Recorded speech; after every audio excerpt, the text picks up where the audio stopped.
before we talk about racing and dirt bikes and all that, how was your off season? Did you get into anything fun? Yeah, it was good. It was good. Me and the boys, we golfed. Hung out with some cool people. Got to catch up with Daniel. He came back over, obviously still in between his season before he was heading off to Mexico Grand Prix, and caught up with Jack Miller. So that was cool. MotoGP Austin, we went there. That was awesome. Red Bull hosted us. That was really, really cool. We seen the drags at the Pomona. What else did we do? We golfed, moved into a new house. Jeremy Seaway just surprised me the other day, rocked up on my doorstep back in Florida, and had no idea. So that was one of the best surprises I've ever had in my life, because I literally was talking to him the day before, and I was sure he wasn't coming over. We'd already talked about it. He's like, dude, I can't, all the vaccine stuff, it's crazy, and then yeah, he made it happen. So yeah, that was phenomenal. That was really, really cool. So that's what else? I'm just trying to think. We've been busy. We've been very busy. We just cracking on with clothing stuff, with filming things away from the track for Red Bull media content and stuff like that. So it's been very busy, actually. It's been busy. Been very, very productive. Cool. How's your prep been as far as for the next racing season? Talk about that. Yeah, really good. We're way ahead of where we were last year. Last year we were on the bike. We got back on the bike after my shoulder reco the day after Christmas. So we're leaps and bounds ahead of where we were last year, which is cool. So I'm not under any stress, not trying to jam as many motos in as I can. I'm able to just do my riding, get my laps in, do everything I need to, and yeah, just riding and training with Jet. So that's really cool. Cool. It seemed like you were gaining momentum from the beginning of the year to the end of the year. I mean, that's an obvious thing that's going to happen.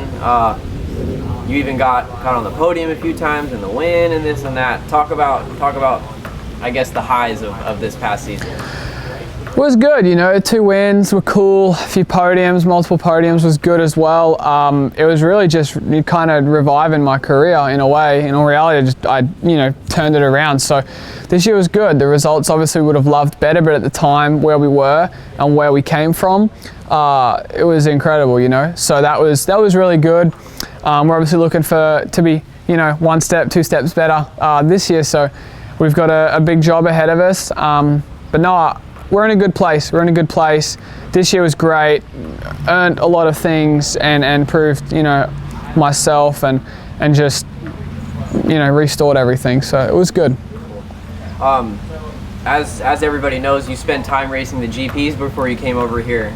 Yeah. What were kind of some of the differences and similarities between the GPs compared to the Nationals over here in the US? So the biggest difference from first National was kind of it's hard to compare, because the Supercross over here is incredible, and it's the premier championship, I think it's safe to say.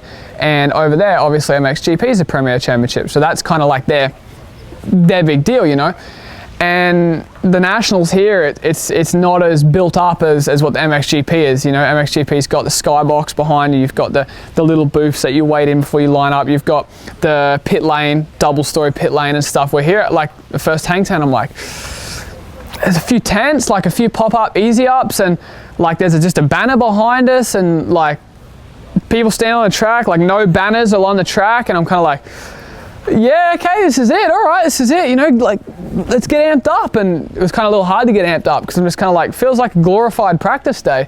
So yeah, that's probably the biggest, one of the biggest differences. How they prep the tracks as well is very different.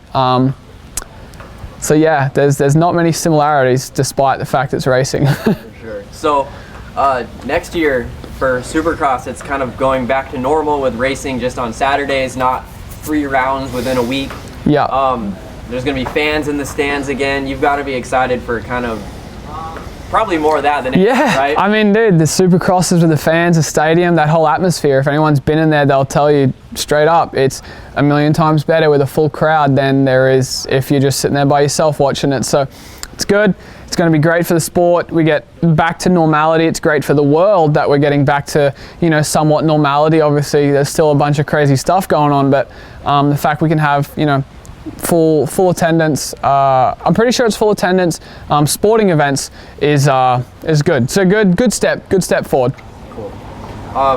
Recently and myself, along with everyone else, we've kind of gained an understanding as to the sacrifices that both your parents have made to get you guys where you are now.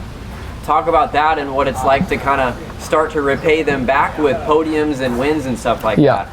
Yeah, so it's a lot of people, you know, even back home and stuff, everyone, it's always easy for people who kind of make it out. They always get thrown in they had the money, if only we had the chance and stuff. And I can say straight up, we didn't have money, we had jack shit, you know. We literally nothing, you know, and we drove ourselves into 170 grand worth of debt living in Europe with teams not paying us and stuff, you know.